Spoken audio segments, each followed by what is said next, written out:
Good evening, everyone. I call this meeting to session. Welcome, everyone online. Welcome, everyone in the room. This is the Bangor School Committee regular meeting. Today is Wednesday, June 12th. It's right at 12, so we'll go ahead, right at 7, excuse me. So we'll go ahead and get started. Please join me for the pledge. Pledge allegiance to the flag of the United States of America, and to the republic which stands one nation under God, indivisible, with liberty and justice. Thank you so much. Are there any adjustments to the agenda, Superintendent Taker? No adjustments, Chair Austin. Public comments, just really quickly. Members of the public may address the school committee for up to 3 minutes on school and education matters. Public comments shall be directed to the school committee and be brief and not repetitive. The school committee's practice is not to respond or debate with speakers during the public comment period. We are here to listen. The superintendent or his staff will follow up on comments outside of the meeting as appropriate. The committee will not permit profanity or shouting and request that speakers be civil. Discussion of specific personnel or student matters and complaints concerning specific employees or students will not be allowed, but will be addressed through established policies and procedures. Before speaking, we encourage speakers to review school committee policy AC, which provides that the committee does not and will not discriminate nor tolerate discrimination against students or employees on the basis of a membership in a protected class.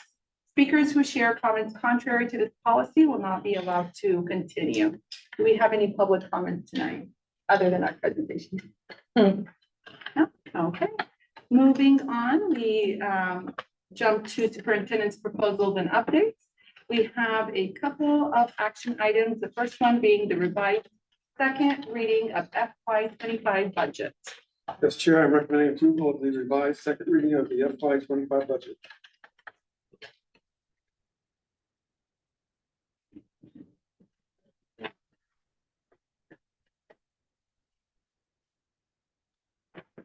Thanks.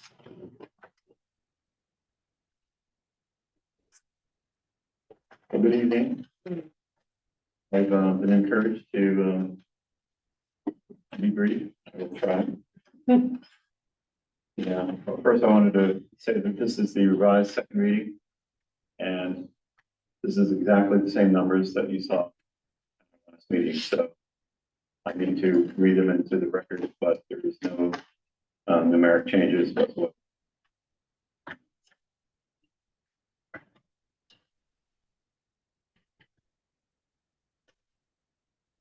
All right. Hold on a moment. Sorry. If Jeff needs anything That's jokes. Next. No, they're all right. Caldwell.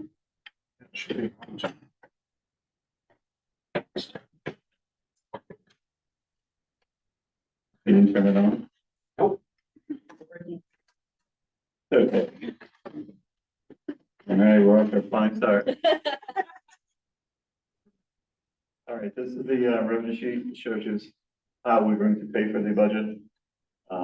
Very briefly, the first line is the amount the state requires us to support ourselves. They do the calculations, and it's the 19,294,734. The next line is the amount local above required. This is the amount we choose to do above that amount, and it's $10,365,091 for a total of $29,663,825. That's the amount that needs to be supported by tax dollars. And if you see over to the next column on the third line, the increase from prior years, $2,458,866. The next line is the state aid. We've gone over this. This is the amount they're going to give us to support our school system. The amount is $26,426,095. It's an increase over last year of $572,902. You go down all the way to the bottom, all the way. The overall budget is 59,530,920, increase of 3,031,768, a 5.37% increase.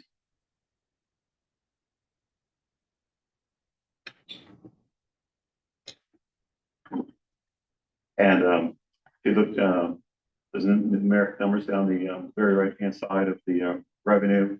The next couple pages tell you a brief definition of each line and where the revenue comes from.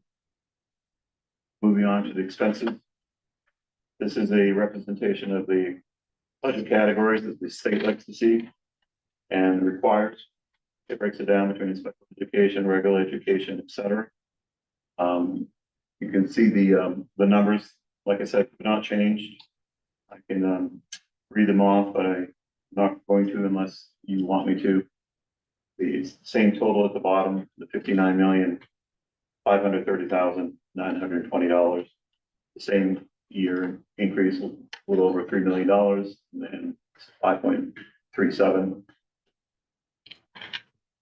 Then there are slides that tell you the definitions of each category in there, and the specific reasons for the increase. We've talked about this many times so far. Nothing's changed since the last reading. I can do so again if you choose. Graph representation shows you the lion's share of our budget is regular instruction and special education. And then there's smaller ones down the line, all the way to other.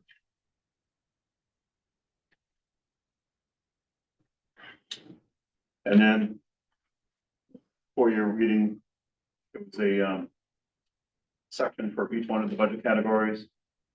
We give you the definitions of what's in each section. So the particular one is the regular instruction. And then we break down the number that you saw in the previous few slides ago for account categories, but it comes down to the same total of for regular instruction of $25,382,058. So as we go through these, there's a slide for definitions and breakdown further each one of them. And please stop me if you want to go over any of them again. I have notes. So that's special education.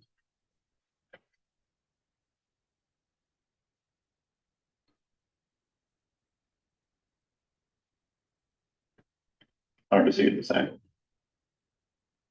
And this is a breakdown of special education, other instruction, the breakdown of the numbers, student staff support,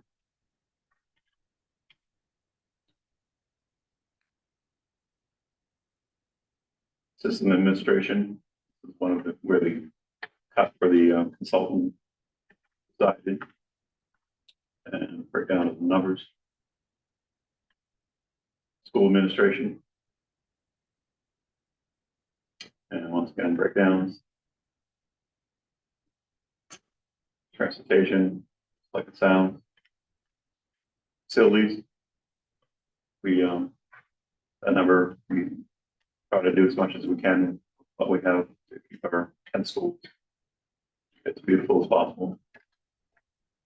Debt service, this is the money we pay to make those bigger repairs, if you will. And last, all other. So the same expenses are represented here. The way you see it every month by division. This is all 10 schools and things such as the school committee and superintendent's office and technology and community school pupil services. It's the same total, as you can see, the 59 million at the bottom. Same increase for the year, and the percentage is the same at 5.37. Be happy. I have notes on every one of these. Explain the difference from last year's budget. And this takes the divisions in order and kind of briefly summarizes what the division's all about and the increase that listed on the previous slide. And there's 3 or 4 slides that get all 20 or so divisions. And this is a comparison. The left-hand column is the amount received from the state. And the right-hand column is the amount supported by local revenue to support schools. And it gives you a historical look. The green numbers are increases and the reds decreases. And the very bottom is this year. And you can see the state appropriation, as I read out on the first slide, went out $572,902. And also the right-hand column, the amount that we need to support appropriation went up $2,458,866. So what you can see from that is the state amount increased, but not as fast as prior years. And because of that, and because of our budget increase, it had to be supported by our local funds. So that number is larger than it usually is. And this is in graph form that shows you support from the state. You can see a nice curve that ended upwards over the last year. A nice angle, starting to slow down at the top, but still going up. And this one is the percentage of state support as a percentage of our budget. And you can see it's starting to go down, which means we're spending more than the increase in the state. This one over, so you can see it going down. All right. We did the numbers. Now the absolute requirement is for me to read the articles to you one at a time. And if you're in agreement to vote to approve them, and at the end of these articles, if you approve them all, we have a fiscal 2025 budget. So Article 1, see what some school administration unit will be authorized to expend for regular instruction for the fiscal year 2024-2025. Recommended $25,382,058. So move. Second. All in favor? 6-0. Article 2, to see what sum the school administrative unit will be authorized to spend for special education for the fiscal year 2024-2025. Recommended $11,876,042. So moved. Second. All in favor? 7-0. Article 3, see what sum the school administrative unit will be authorized to expend for other instruction for the fiscal year 2024-2025. Recommended $1,504,991. So moved. Second. All in favor? 7-0. Article 4, to see what sum the school administrative unit will be authorized to expend for student and staff support for the fiscal year 2024-2025.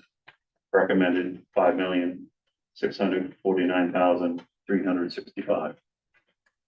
So moved. Second. All in favor? 7-0. To see what sum, Article 5, to see what sum the school administrative unit will be authorized to expend for system administration for the fiscal year 2024-2025. Recommended $1,109,566.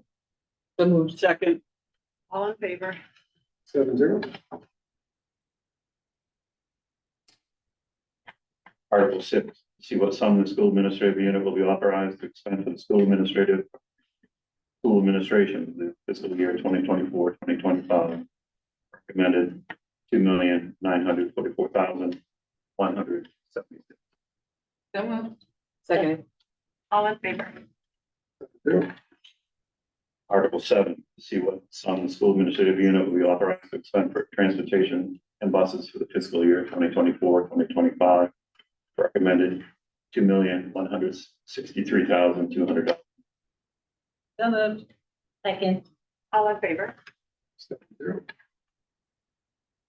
Article 8, to see what sum the school administrative unit will be authorized to expend for facilities maintenance for fiscal year 2024-2025. Recommended $6,114,392. So moved. Second. All in favor? 7-0.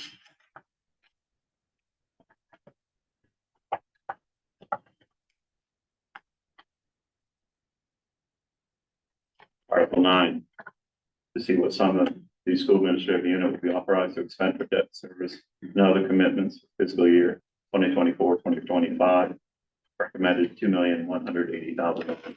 So moved. Second. All in favor? 7-0. We're getting there.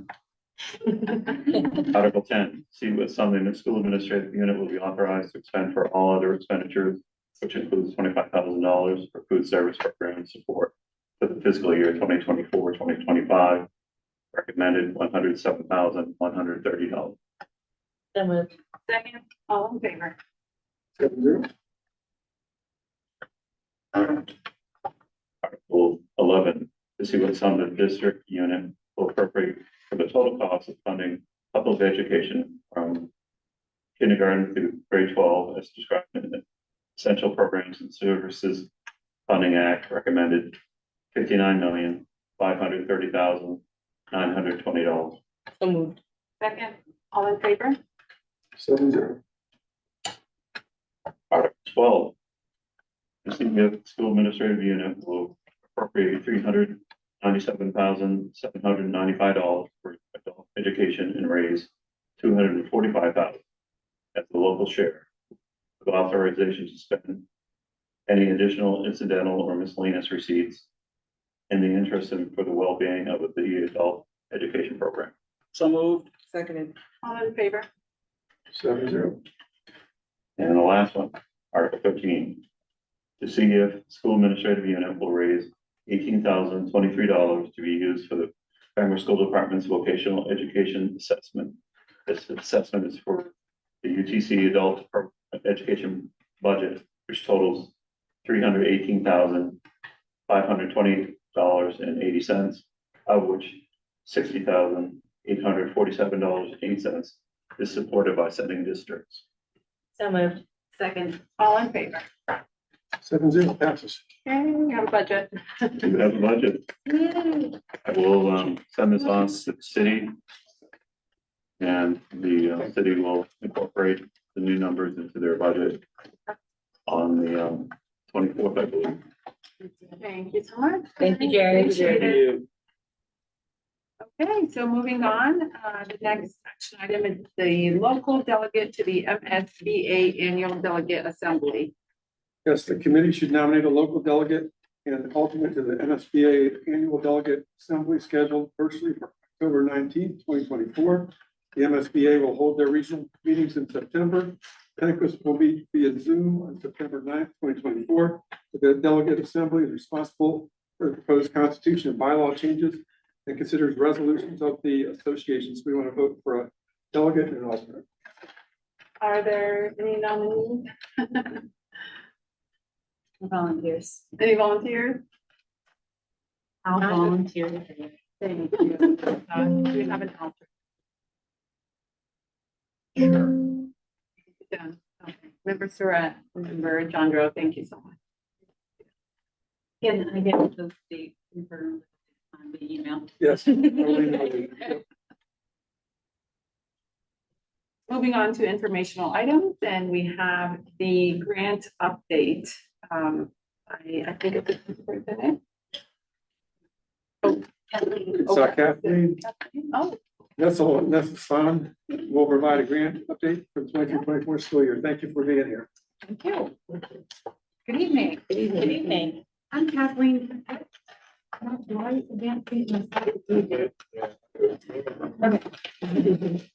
I'm Kathleen Nesmithan, and I'm the grant writer for the Bangor School Department. I was hired in October of 2012.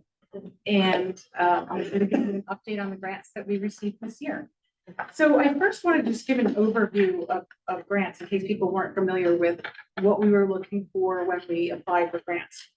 So what I'm going to talk about first is, got it, Matt? We're going to do this.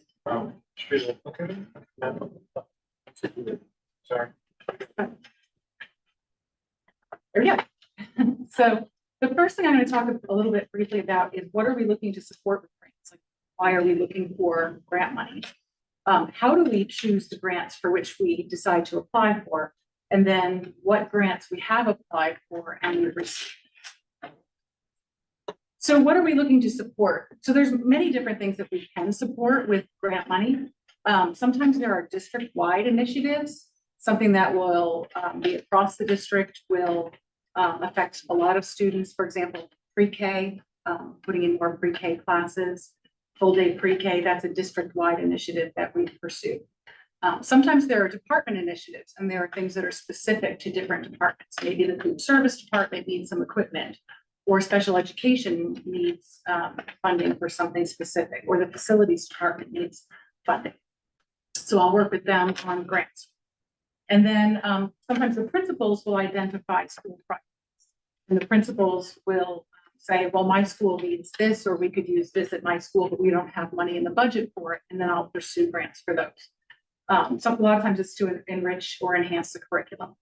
And then there are teacher-specific projects. There may be teachers who want to pursue a specific project for their students, and they don't have funding at the school level or in the budget for that particular project. So I will work with them and help them find funding. So the next section I want to talk about is how do we choose the grants for which we should apply? So we need to be careful about which grants we apply for. When a grant comes up, the first thing I look for is, do we meet all the criteria? Sometimes there are grants that look great, but we can't apply for them because we don't meet their criteria. For example, there may be grants that say we don't give to public schools. And it might be a great program and it might fit something that we want to do, but if they don't give to public schools, we can't apply. Another example would be some of our schools do not qualify for certain grants because it's dependent upon a free and reduced lunch rate. So some schools will be able to apply for a grant, others won't. Then we use a series of filters when I look at what we're going to apply for. Is it something that's within our 10-year strategic plan, or is it taking us away from the 10-year strategic plan? Does it match our policies? Is there any financial obligation to the district? So sometimes there's a match involved, and if we don't have that match money to put forward, then we don't apply for the grant. What's in the best interest of our students? Sometimes there are caveats in some of these grants that will preclude us from applying because there's some requirement that is not in the best interest of our students. I'll give one example. Years ago, there was a wonderful opportunity through a sports organization, but if we got a grant, they required us they wanted to come to our school and hold an assembly. That assembly could be televised. Photos of our students could be used for them to sell merchandise. And that was something that was not in the best interest of our students. So we would forego or not apply for a grant like that. And then sometimes the reporting requirements are extremely burdensome on some grants. And for that reason, we might say we're not able to report properly on this grant, so we're not going to apply for this grant. So these are the grants that we applied for and were awarded in the school year 2023-24. So we applied to the Whole Kids Foundation, which is a part of Whole Foods, on behalf of the James F. Dowdy School. They wanted to create a garden, an after-school garden program for their students, and we won the grant for that. The main DOE 21st Century Grant, we had applied for an after-school program for Down East and Vine. That was a continuation grant, and we were awarded that. That is a 4-year grant. That the money that you see there will be divided over 4 years. And then the main DOE pre-K expansion grant, we got a continuation grant for Down East and Abe to expand pre-K. We got a grant from the Maine DOE, Milty Teach with Tech. That was for James F. Dowdy School for their makerspace. They were able to get a glow forge, and the students are able to use that in their makerspace and create, be very creative and use things for school projects as well as creative projects. The Galen Cole Foundation had given us a grant for professional development for our reading recovery teachers. The Maine DOE Milty Cybersecurity Performance Grant gave our IT department a grant so that they could purchase software that would enhance the security of our network. Bangor Green Drinks is a local organization, and Project Transition at BHS had applied for a grant to get some money for a garden for the students to use and to work in. Reading is Fundamental is an organization, nonprofit organization, and they gave us a grant for their Books for Ownership program, and that every student in pre-K to grade 2 early this spring received 2 free books per student, and that was from a grant from REP. Minsky Fund for Arts Education, grade 3 visiting artist. So we applied most years to that grant, and we've been very fortunate to get that grant year after year. We can bring a visiting artist in to work with our 3rd grade students. So 3rd graders get to see a working artist and do a project with a working artist. The Walmart Foundation gave one of our English teachers funding to have a dance workshop, and the students had a visiting artist come in, teach them some dance. They worked together to create their own dance, and then they presented at a final, I guess it was like a symposium of all the schools that got this type of grant funding. Kidsgardening.org also gave a small grant to the BHS Project Transition Garden. And Maine DOE had a literacy grant opportunity this year. We applied for that, and we got literacy materials and professional development materials for our teachers. Maine DOE also had an art summer learning grant, and Fairmount had applied to have a summer program for their students. And then the Maine DOE pre-K expansion grant for Fruit, 14th, and Abe. We received funding to go to full day pre-K and add some pre-K classes. We also received Maine DOE McKinney-Vento grant for homeless student support. That's a 3-year grant. And then the National Park Trust gave Fairmount School a grant for all of the 5th graders to visit Acadia National Park. I think they just went last week. So the total of grants awarded this year was $2,050,236.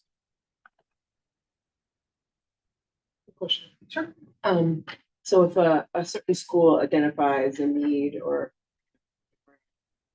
is it just that school that applies, or are you as the the facilitator of that? Do you look at other schools and see if they qualify as well, or is it just whoever steps up and asks for? Yeah, that's a good question. If I see that there's a grant that multiple schools could apply for, I ask them, do you want to work together and apply as one district-wide initiative for all the schools that are eligible? Do you want to put in individual applications? In some cases, that might mean our own schools would compete against each other for some of that grant funding. So it's really up to the principals, and sometimes if there's teachers, if there's multiple classrooms, it's up to the teachers or up to the principals to let me know which they prefer to do.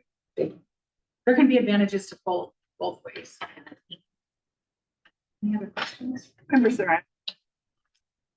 Yeah, I was curious, here in Bangor, one of our most significant initiatives lately is focused on boosting student attendance. And I'm just curious, are you seeing anything from Maine DOE or other grantors on grants to bolster attendance, combat chronic absenteeism, and so forth? Nothing specific yet, but that's something I can definitely look at.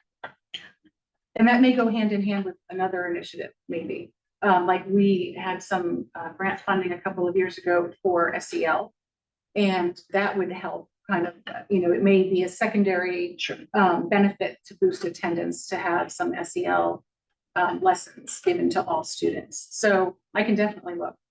I haven't seen anything right now just yet. Thank you.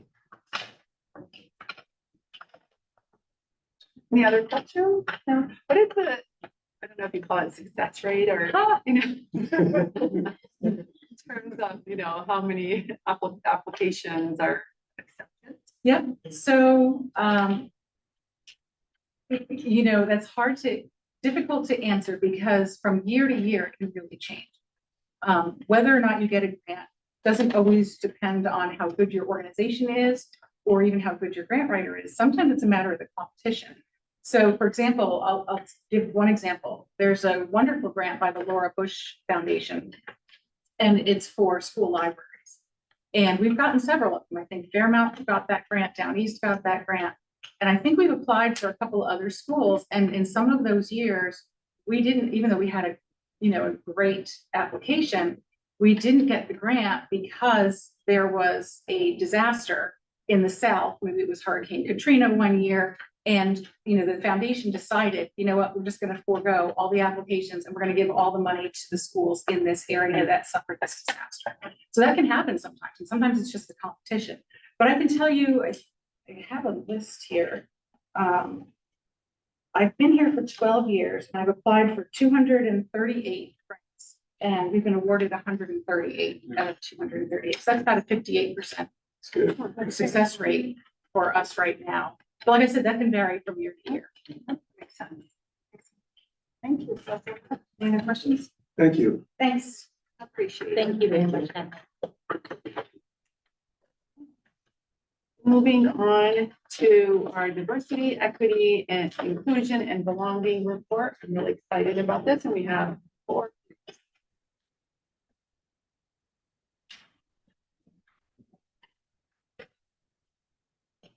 Good evening, everyone. Good to see everyone. I'm thrilled to introduce the 3 subcommittees that have been putting in a whole lot of effort throughout this year. Our diversity, equity, inclusion, and belonging committee has met 8 times from November through earlier this month. And it's been, I think, successful overwhelmingly due to the support of our administrators, all of you, really good collaboration with Superintendent Hager and Chair Hosnan. And what we chose to focus on this year, it was a combination of working together as a whole committee. Just for a bit of context, the advisory committee has a total of just over 40 people representing a whole lot of different constituencies and populations. So having students, current staff, current and former Bangor School Department parents, community leaders, content area experts, really, you name it. We really seek to have a wealth of perspectives that reflect all the populations and perspectives here in our community. So the 3 subcommittees that had broken out and done individual work, one focused around professional development, one focused around mental health, and one focused around recruitment and retention. So I will hand the mic off to each of our subcommittees, and at the culmination, if there are any specific questions to each of these presenter groups or myself or Chair Hodson, and we can certainly come back together. So first, I will have our professional development subcommittee come up and folks introduce themselves, and just notably, just even today with the different combinations of folks with each of these presenter committees, this again reflects current and former Bangor School Department parents, current staff, student, content area experts. So it's really across the board, and I'm really thrilled to have you all here. Thank you. Thank you, Rita. We're so excited. My name is Sarah Twombly. I'm a parent in the district. I have been on the DEIB committee since its inception and spent the last 2 years working particularly with professional development stuff. And I am presenting with 2 other people today who are representing other constituencies as well. Angela in the district and Beth works at UMaine, which is just to say that as we are thinking about how to best support educators and administrators in the district, we are coming at it from a lot of different points of view. So there's no clicker, it's a PDF. So Okay. I'll scroll down for you. Okay, now you can scroll to the next. Yep. This is everyone on our subcommittee. Not everyone is here tonight, although some people are here. So you can just see we have people from across buildings, we're getting input in terms of across the board. Next slide. So this is the proposal that we're bringing to you. And just to start out, this is the proposal that was already approved in 2022. It is basically a structure to create a network of teacher leader liaisons, one person in each building who helps spearhead DEIB work. They would liaise with, hand it over to Angela to talk more specifically about how it works. But I just want to start by saying it was already approved. We are bringing it back because implementation stalled. And so what we are really asking for tonight is that we create a working group as soon as possible, made up of hopefully Dana, a couple of educators and administrators that can get it off the ground, select people in each building and start doing the work. And so that is why we are resurfacing it. Go to the next slide. So I just want to take a step back and reiterate sort of why we think that when we're talking about professional development, we're not here presenting, we should do a class, or we should read a book, or we should have a trainer come in. Our job was to figure out what the most effective professional development tools for the district are to create an inclusive and equity-driven school. A training is not going to do that, right? A book, what the research says, these single one-off initiatives do not actually change how a teacher enters their classroom and teaches. It doesn't change mindset. It doesn't change practice. It doesn't give people the support that they need. So if we want to start doing some of the things we've said we want to do, and I'm not reading this out loud because you guys have this in front of you and you can read this, but if we want to reach these goals and objectives, what we really need to do is create a culture of collaboration, a culture of professional inquiry, provide ongoing support, and turn this into a policy. Because we can say this is what we want to do all day long, but so far it's been 2 years. We've stalled. We're not really changing things, and we're not giving teachers the support that they need. And so while we have had common reads, and we know people are doing CEs on their own, they are coming back and they are feeling really alone. And the research really says, if you want to change things, you have to give adults the same educational opportunities that you are giving kids, because you are asking them to change the way that they approach education and change the way that they can't do that without a community, right? So what this structure we are proposing does, institutes a community so that in every school, if a teacher wants to teach a new book and they're worried they're going to make a mistake, they have someone in their corner who can help coach them through how to do that, or answer questions. Administrators can come to them and ask, and they can also liaise with someone at the top of the, with Dana, so they're working across districts to make sure everything being implemented is happening across all the districts together. I'm talking really fast. I don't want to take up too much of your time. I want to hand it over to Angela, who can talk a little bit more about the specifics of what this network looks like, who would be part of it, how we choose people. So I'm Angela Domina, English teacher, graduation coach. I've been in the district 23 years. And next slide, if you would. I'm just going to describe a little bit more in detail the structure, which we propose would be a mechanism to enact change and continue to evolve in a teacher representative. That would be a teacher leader from each of our 11 schools, and possibly 1 or 2, depending on the size of the school. But to have equity teams that are a combination of that teacher leader working directly with the building level administrator, as well as with Dana. And so the proposal is about collaboration that is ongoing, sustained professional development. So in a train the trainer model, Dana would work with the building level DEIB teacher leaders or teacher representatives, who would be the liaison with their administrators. They would hear from faculty members, and they would be part of ongoing professional development at each building level, so that we can build capacity to make the changes that Bangor School Department is leaning into. I've been honored to be on the DEIB committee for these 3 years, and we are making gradual change and taking steps to making our schools more inclusive.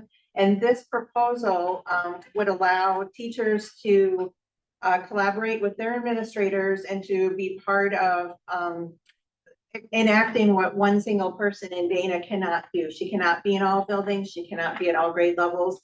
And we would be able to tailor professional development that is are already agreed upon initiatives by the district, but tailored to whatever specific grade span or school culture needs would rise. So a list of responsibilities there. And then next slide, please. Just, you all know the schools in Bangor, and we're talking about 11 different buildings on those different grade spans. And what we would hope to see is that there's a concerted effort where, again, we are tethered to district initiatives and district goals in creating more equitable experiences for all of our students, regardless of their subcategory or subgroup, and that they would be able to work with faculty members and to hear the needs of students and tailor what we do in those buildings. So next slide, please. We're looking at criteria for these, and we propose that there are already among us teachers who are leading the way in all topics DEIB, and it has been clear that participation in something like the MOU with UMaine, something training and facilitators, ongoing DEIB topics with all sorts of organizations, that they would hold a micro-credential or certification, that there would be something that our DEIB coordinator in Dana would help determine who is qualified and work with that building administrator. And we do have in-house educators who right now are adjunct faculty for the University of Maine, who are training pre-service educators in equity in education topics. And we would urge the school committee to tap into those people to do in-house trainings tailored to the needs of our students here in Bangor. You can go to the next one. I'm Beth Buchanan. I'm a faculty member at the University of Maine, and I study teacher learning around this stuff. This is sort of my jam, right? And so what we're proposing here is a way to extend the capacity that Dana cannot have on her own by tapping into the expertise and experience that we already know exists as an effort to change culture at the school level so that it spreads across the district and organization as a whole. So here are some like potential steps for implementation, but we're picking up this thing that has already been approved and trying to get it rolling again. We expect that there will probably be a planning meeting, probably a working group that you tap, but a planning meeting with the incoming superintendent, school committee members, building level administrators, and these teacher leader liaisons, so that hopefully by the end of this calendar year, not next academic year, this structure is in place so we can think about an organizational way that supports the ongoing DEI focused change at curricular levels, but also in terms of student engagement and relationships within school. Go to the next. A couple of other structural recommendations that could support this work are things like monthly early release time, PLGs or PLCs, that stands for professional learning communities, building in spaces so that teachers can engage in inquiry together around these topics, because we know that that's what changes teacher practice, especially if they can communicate around it, increased in-service days for professional development, and opportunities for vertical teaming so that they can work together across grade levels. And Angela's gonna wrap it. Thank you. Final slide, please. Just to be perfectly clear, we are excited for the Bangor School Department to continue to lean into changes. We started in 2020 to help students steer schools toward a more inclusive environment, and we have so much work to do together, and we're excited for that collaboration. So in order to achieve that vision, it's 2024, we urge the school committee to approve this proposal, creating and implementing within the coming school year this structure as an entity whereby we can effect those changes. So thank you very much to the school committee.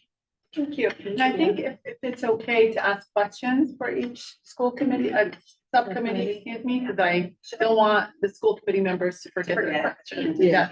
So Member Bryden has a question. Thank you all so much for your work and for putting this together and for your enthusiasm.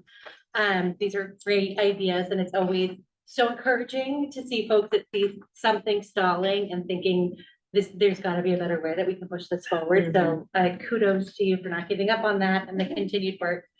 I just have a few clarifying questions.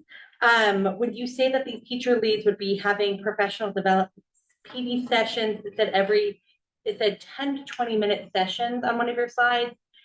How often is that? So it depends on the school model, and that was one of the discussions we had with Dana about, I think she did some research talking to building level administrators to see what they currently do for professional development.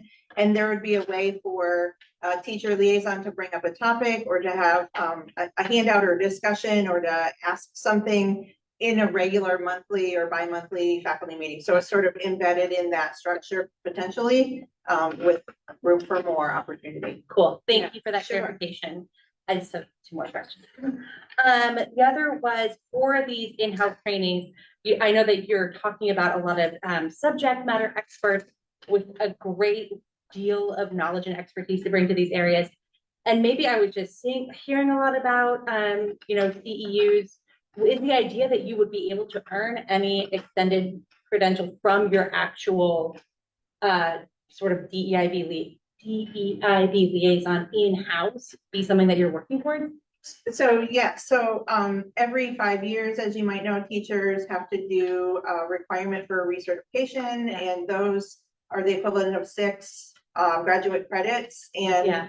during those times, teachers are always looking for continuing their own learning and professional growth. And those topics could be orchestrated by the school department if we said, we're going to offer a workshop in cultural literacy or in equitable practices, whatever they would be. And we would have in-house trainers who could say, we're going to run this course, and people could earn their credits in-house. And that's coordinated. We've done that a lot with book studies or groups throughout the years where people meet after school in the lecture hall and we have a class where we meet here, and that sort of learning within and tapping into our own experts is, I think, really powerful. Yeah, absolutely. There's so much value in that. Thank you. And then my last question, Jess, because it piqued my interest, was this goal of having, that professional development opportunity. And I saw monthly early release. Would that be, I know when you said it, you're like, yeah, right. I love it. Maybe it's not. But here's my clarifying question, because maybe this will ease people's mind. Is this for all teachers to participate, or is it the actual individuals that are involved in this sort of? I think the goal is that all teachers would participate, right? So that there'd be monthly release time. So there is time to engage in professional learning communities. That may not be the first step, right? But I do think that is the ideal to work for. Yeah. Same days, we're all pro learning here. So. Yeah. And to be clear, Like, those are recommendations that are sort of in addition to the new structure. Sure. As we were doing research, as we were talking to all the building level administrators and teachers from across district, like we got a lot of good information from people and wanted to make sure it didn't get lost. Yeah, absolutely. So that's best practice, that last slide with the gray. Yeah. Thank you. Thank you very much for the clarification in your work. Member Surratt. Thank you. Could you go to page 6, the responsibilities? And thank you very much for the report and all this excellent work. It's a lot of responsibilities, but I'm going to throw one more out there, and I wonder if you've talked about it. And I'm wondering, could this liaison have some responsibility to connect in some meaningful way with new teachers to the building? And I think those new teachers are going to be some of your most eager teachers to have this kind of dialogue, but also they're very vulnerable in a lot of ways as new teachers. So I just wonder if that liaison could have some type of, carve out relationship with, in addition to the district level mentor. Sure, we're glad to add a bullet. I do think that there would be a lot of roles that we can't necessarily put on the slide, that those things would organically come out. And I actually think that entering the field, teachers now are more educated in many ways than veteran teachers. So I think that partnership and learning from you staff would be invaluable. Awesome. Thank you. Does someone else have a question? A member up here. First of all, thank you so much for this presentation. Well worked, well presented. I really appreciate it. And thank you for bringing it to our attention. I was on the school committee in 2022. So yeah, I wasn't aware of, though I was on the DEIB subcommittee, but I didn't realize that it had languished. My question is about, not to get too granular, because this is like we're as a school committee, we're at high level. But how would the student liaisons be chosen? And would it be a volunteer shift, or would the principals mandate people? Like, I'm just thinking like, there could be one school that has 3 liaisons and one school is like, nope, not doing it. So this You know, is so I'm just thinking like practically, how do you make that? starting as a volunteer position, partly just because there are already people who are doing this work. Ideally, it becomes a paid position at some point. We've talked about the hours of free labor and all of that, but to be realistic, to have it start, it's probably gonna be volunteer. There's a slide about criteria for who can be picked. We want to have a working group that starts as soon as possible to work with building administrators to get their sign off. Also, the criteria that we have put up there now, we know that those people already exist in the buildings, and that those are criteria that do ensure that the person has intact a working knowledge, is living the practices, walking the walk, and is not just being picked because they are liked or something. What was the next part of your question? I think that I think that. yeah, so a lot of those specifics are to be worked out with one person each building minimum, but we're like, obviously the high school is larger than you. So it would be, make more sense to have more than one person, but if we can even start with one, that would be great. And reach out anytime if you have more questions. Thank you all. And my hope too, and, you know, just to address the part that maybe, you know, to get the ball Yeah. rolling again, is my hope is to get our new superintendent into this, you know, I'm sure she's watching, and I'll bring this up to her as well. And hopefully meet as the school committee and make sure that that we don't drop the ball again. Thank you all so much. Thank you. So next I'll hand this off to our mental health subcommittee.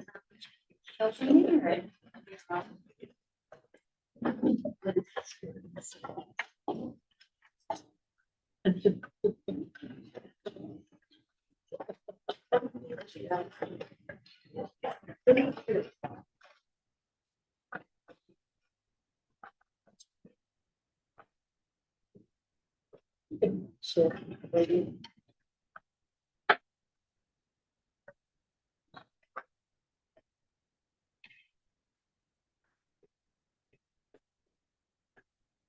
Good evening, everyone. My name is Vicky Ganesh. I'm a super recent graduate of Bangor High School. I think I was asked to introduce this presentation because they wanted to show that there's a student perspective on the DEIB committee, and there will be next year as well, even after I'm gone. And I just wanted to recognize the fact that not everyone in the school community struggles with mental health, but everyone in the school community does witness it on a day-to-day basis. One example of this is that every time I use the bathroom, there are kids in there that I recognize because they're always in there. And I hear the things that they're saying, and they say things like they're overburdened with work, or they've just been kicked out of their home, or they're fighting with their parents. And I wonder why these aren't things that are being discussed with professionals. And I've been on the DEIB committee since my sophomore year. And since then, there have been professionals that have been brought into the school, but it's still unclear where those professionals are in the school. And I know that most students aren't utilizing those resources. So that's why this is really an important issue. And I think mental health also correlates with violence and absenteeism and other issues.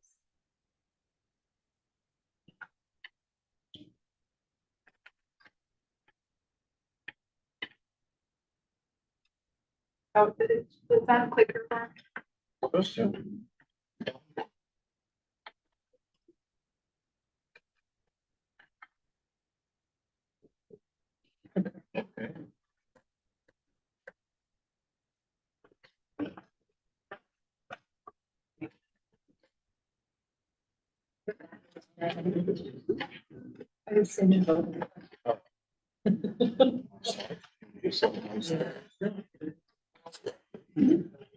My clicker, sorry, works either, so I'm used to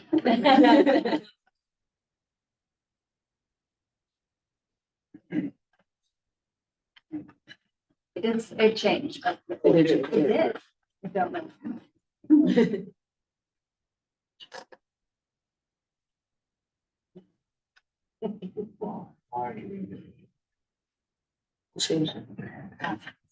Sorry? Oh, no worries. I am Taylor Brown. I am an LCPC or a licensed counselor here at Bangor High School, but I work for PCHC, so the School-Based Health Center. And so I thank y'all for having us do this presentation here. And so as some of this was mentioned just previously, we do see students here that struggle with mental health. And so here at the School-Based Health Center, since, let's see the date, since September 5th, 2023, we have been able to serve 119 patients with 1,585 appointments. And so that is significant.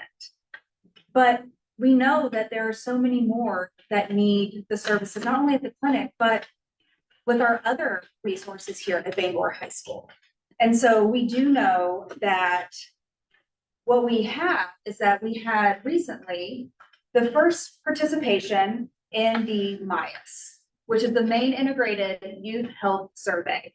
And so this was an anonymous survey that was given, and it was completely self-reported. So that does have an impact on the data that we were able to receive. And so this was given to Bangor students, grades 9 through 12. Now this was given to every student in the state as well. And so we were able to have data from the state, county, and from individual high schools. And so within this data, we were able to get health behaviors, attitudes in regard to substances and mental health. And so some of this data, the way it was compiled is that we're able to have data breakdown, not only from state, county, but then individual schools were also given their data as well. And so publicly, you're able to see state and county. Okay. And so what we're able to see that is, I think, important information that we need to know about is that the self-reported information did give us that we do have here at Bangor High School statistically lower incidents of belief that binge drinking in the last 30 days here at Bangor High School, vaping in the previous 30 days, and the belief that 1 to 2 drinks per day is not harmful. So that is significantly, statistically significant. Now, so some student self-report of symptoms that were similar with other schools that we did have statewide. We have 35% of students experience symptoms significant with depression. We also have statewide pretty significant rate of 17.8% of students considered suicide or suicidality or suicide ideation. So that is a significant number. And so with Bangor High School, we were in statistical comparison with this number as well. So when we look at student experience of school culture, and we know culture can mean a lot of different things, so that is important to note. However, we did have some data that told us there maybe was a few more negative experiences, and again, this is self-reported. There was a lower belief that the adults at school, care and support them a little differently. A lower belief that the adults at school address problems that they feel are important to them. And I think this is also really important to note that there is a higher average incidence of ACEs, adverse childhood events, which we know according to the literature that also impacts student learning and also mental health and emotional well-being. We also have some takeaways that students in Bangor High School especially, have good education and support to make these really positive changes regarding healthy behaviors related to substance abuse. And that's really statistically significant.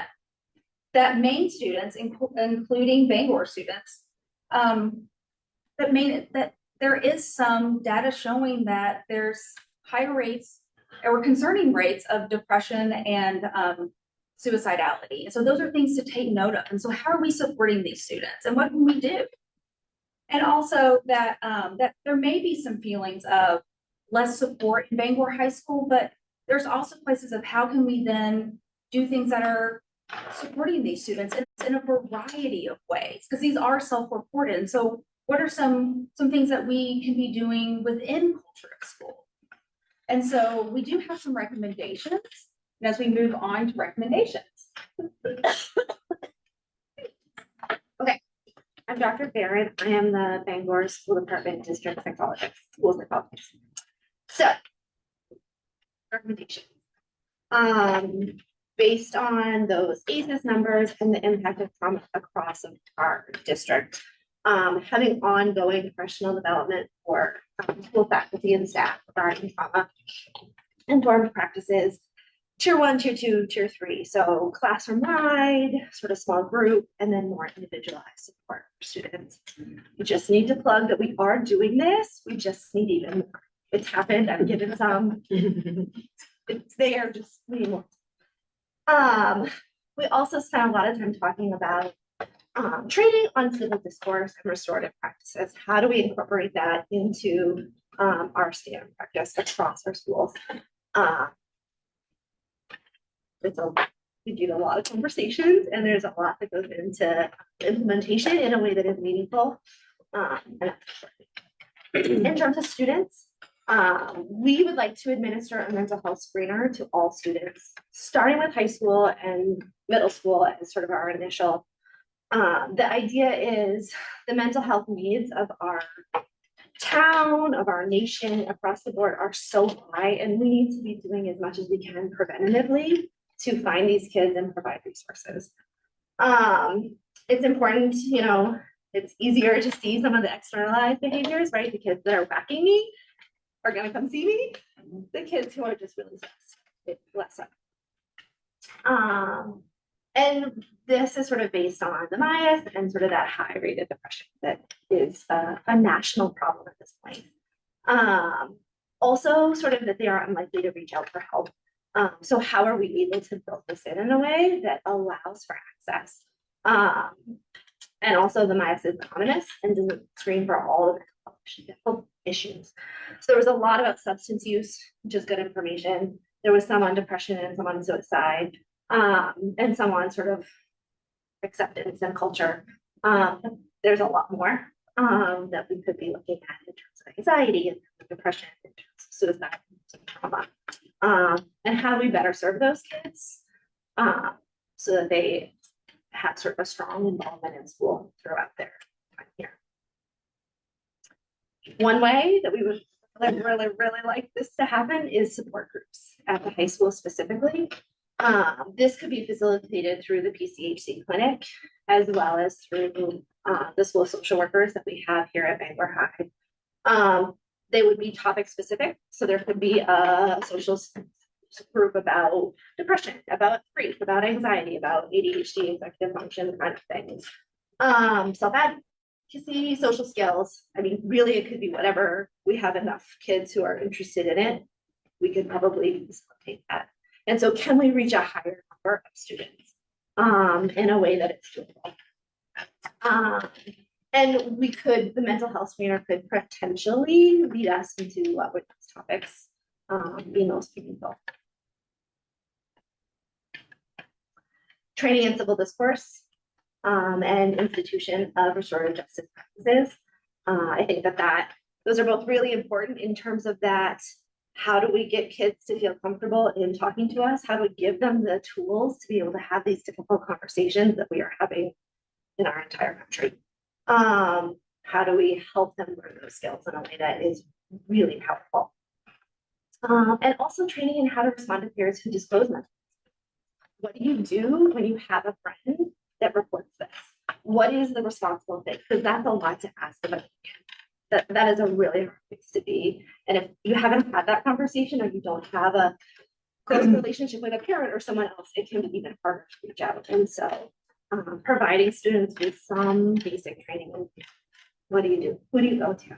What are the next steps? Additional things. So those were our big recommendations. These are just additional things that we talked about. We talked a lot about bathrooms at the high school. Can we have single stall, gender neutral, all gender bathrooms? It's important for a variety of reasons. Trauma, for bullying, for vaping, for gender. There's a lot of reasons why that is sort of best practice. There are some construction restraints. Yeah, just put one there, but we're gonna keep pushing. Mental health wellness nights for parents. How do we train parents in what to do? How to train parents and how to access these resources, because the wait lists are intense and forever. And if you don't have a parent who is really motivated, they are not going to get their kid the resources because they're just so scarce. As well as some simple, like, how do you deal with some of these things? Could be really helpful. And then administrators create a plan to proactively build relationships with students. How do we make sure that we, as the adults that these kids are seeing regularly, are models and effectively, and allow them to feel like they have someone to be to. We have a lot of recommendations. Explore alternative school schedules based on sleep needs. I mean, that's a good one, but we talk about it all the time. But manage impact of social media on students, right? We all sort of know the impact of social media.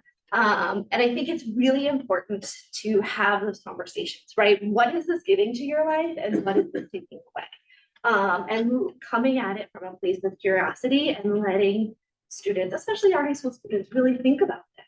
Let them verbalize and have that discussion so they're thinking about it. No, I just spent 3 hours looking at something that is not actually helpful. How do we ban smartphones in school? Avoid conversation I have. Education for students regarding negative social media, right? What does this look like? And making sure people understand the research behind this is pretty powerful. Oh, that was it. Maybe that's chaotic. I lied to you. I'm sorry. I don't have any slides to present. I just want to thank everybody who's been involved in this committee. There's been a ton of work that we've had and so many good discussions, and we kind of threw everything at the wall in the final couple slides. But I want to go back briefly to the screener that this is our third year doing a mental health committee. And we recommended the screener last year. And I think the idea was that we were doing the MIAS already, which was a huge effort. We were doing, we had started at the PCHC clinic. So there were some great initiatives that were already going on. So we just wanted to bring that recommendation back to say we're still in favor of it.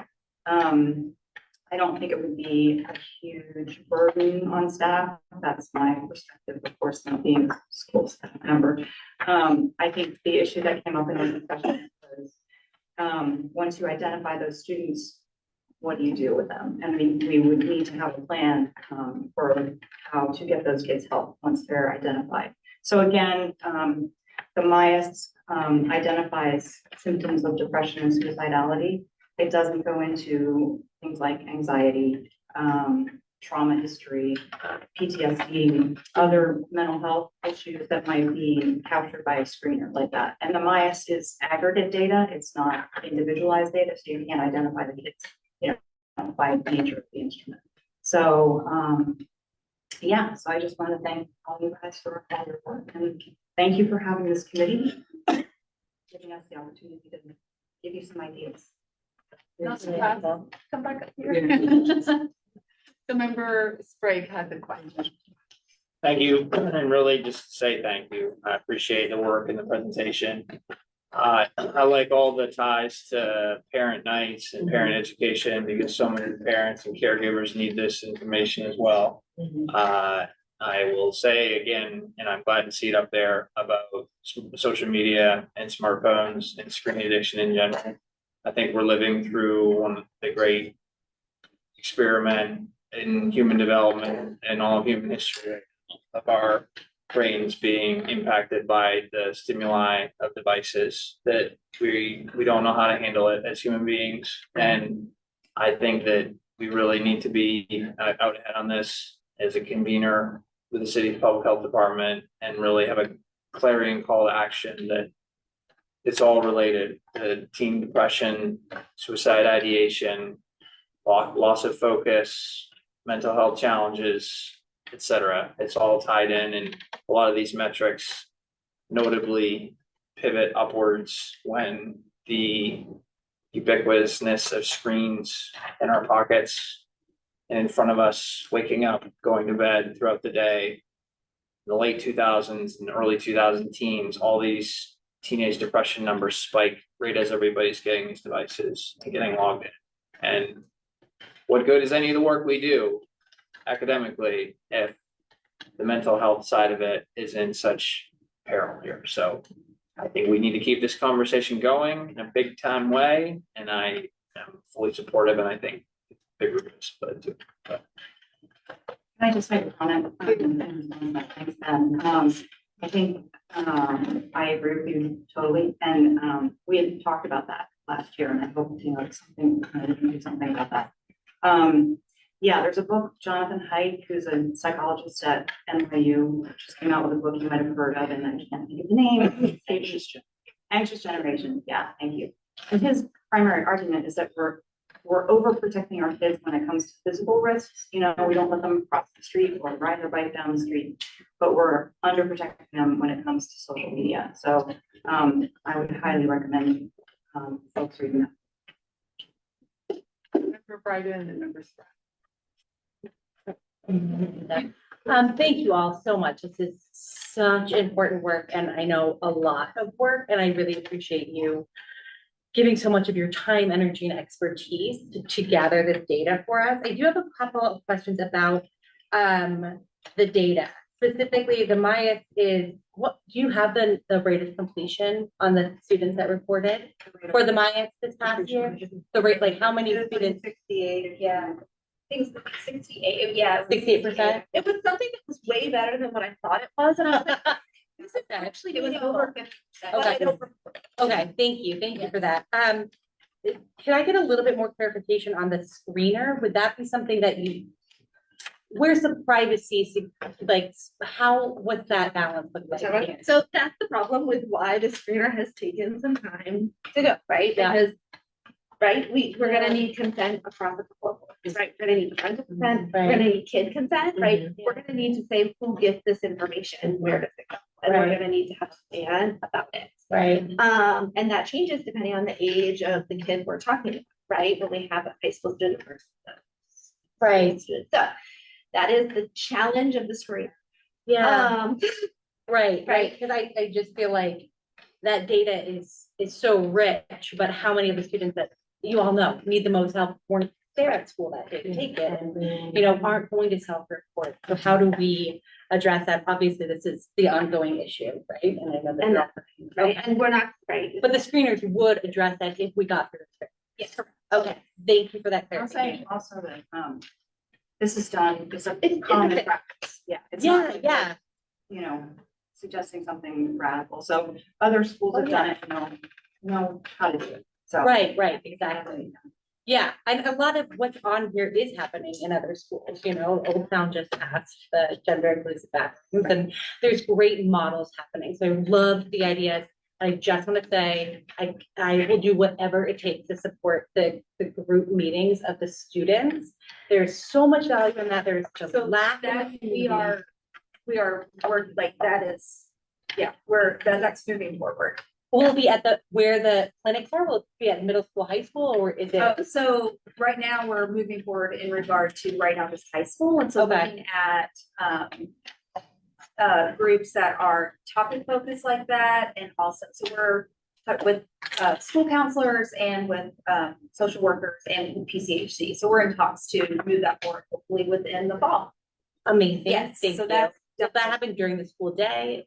Yeah, that's fingers crossed. Yeah, so we're looking at how that fits and to make it accessible for everyone who wants to do it. Thank you. Thank you. Member Surratt, and then member John Rowe, member Carey. Thank you. First of all, thank you so much for this report.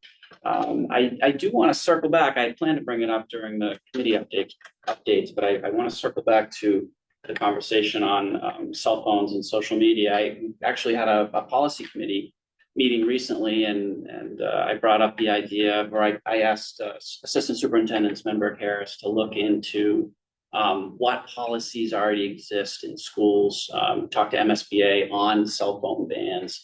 And I know that there are several school systems in the state, Lewiston, Westbrook, I think Bath has recently passed a hard cell phone ban as well, and I think we can learn a lot from those schools. But I think the policy committee is a good avenue for pursuing this and really sort of wrapping our hands around it and coming together with some really strong, actionable policy if we really want to get serious about cell phone bans. And I think we should. The evidence that cell phones and social media has negative impacts on mental health and also academics is just growing exponentially.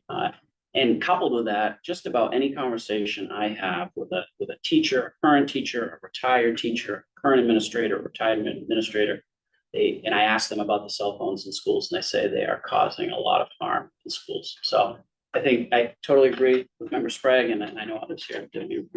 I think this should be an important issue we look at over this next year. Yeah. And just to piggyback on that, Superintendent Tager sent us the initiative, the campaign, Wait Till 8, and I've been pushing that out. So I think as a community, we need to do more of that, just encouraging parents to wait until 8th grade for smartphones specifically. Little flip phones, that don't have the social media on there is a great thing, but I've done that for my kids and it's really, really instrumental and keeping depression and so forth and a lot of the mental illnesses away at bay. Like, I just really quickly, I'm sorry, Inka.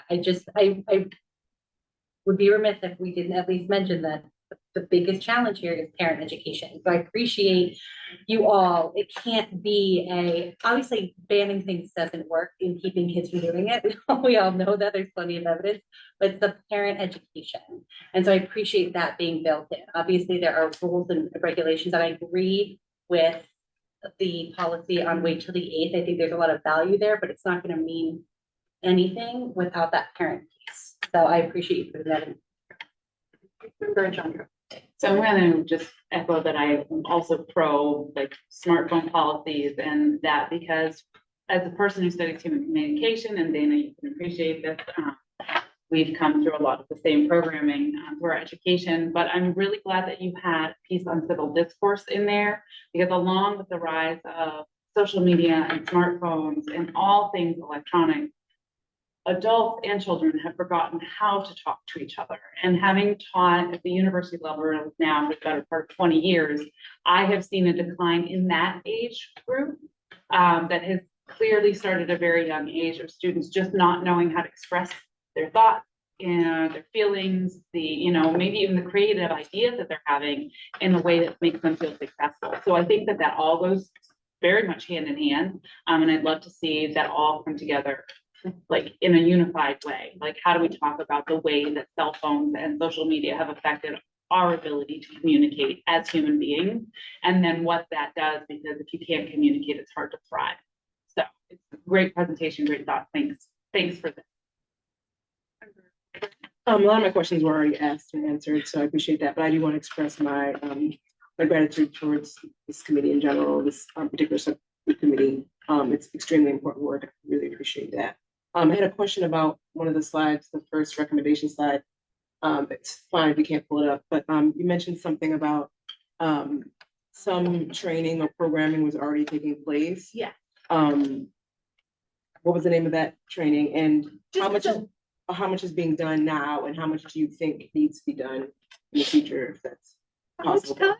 I can't even answer that. So I don't have the exact numbers, but at the March Professional Development Day, I think there was 3 different talks that were trauma focused.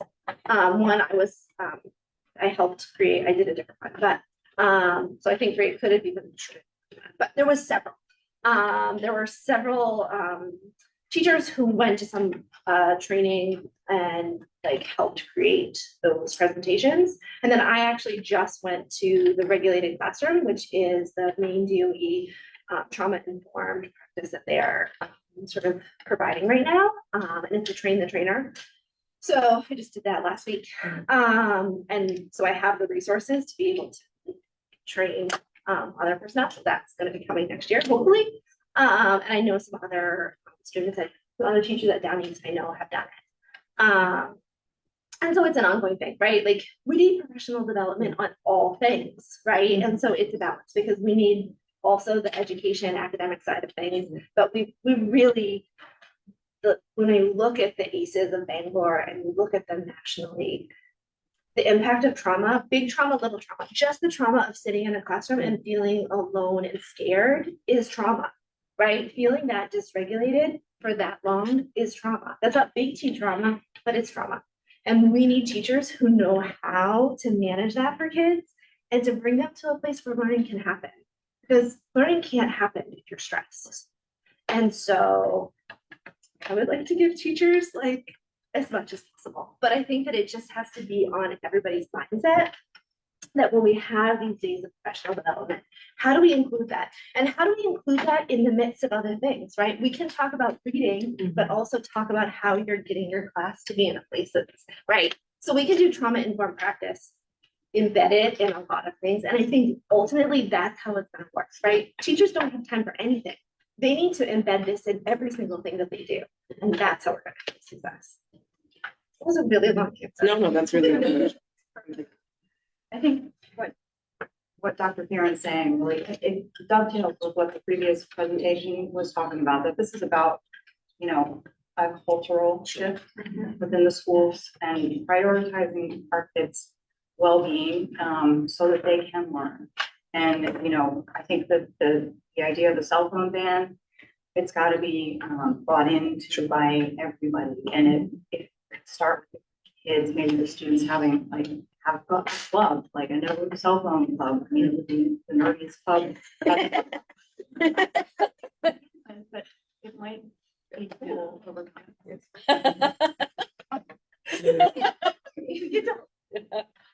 Well, thank you all so much. And I have to say that this is the subcommittee that Superintendent Baker and I joined, and I was just a fly on the wall, just listening to all these amazing experts. And I implore all of us as a school committee to really take to heart everything they're recommending and not drop the ball with this either, because I think we really want to make sure that this is transformative and not performative. So we're not bringing these subject matter experts. I mean, the committee, this is a fraction of the committee. I think, you know, therapists, psychologists, social workers, school counselors.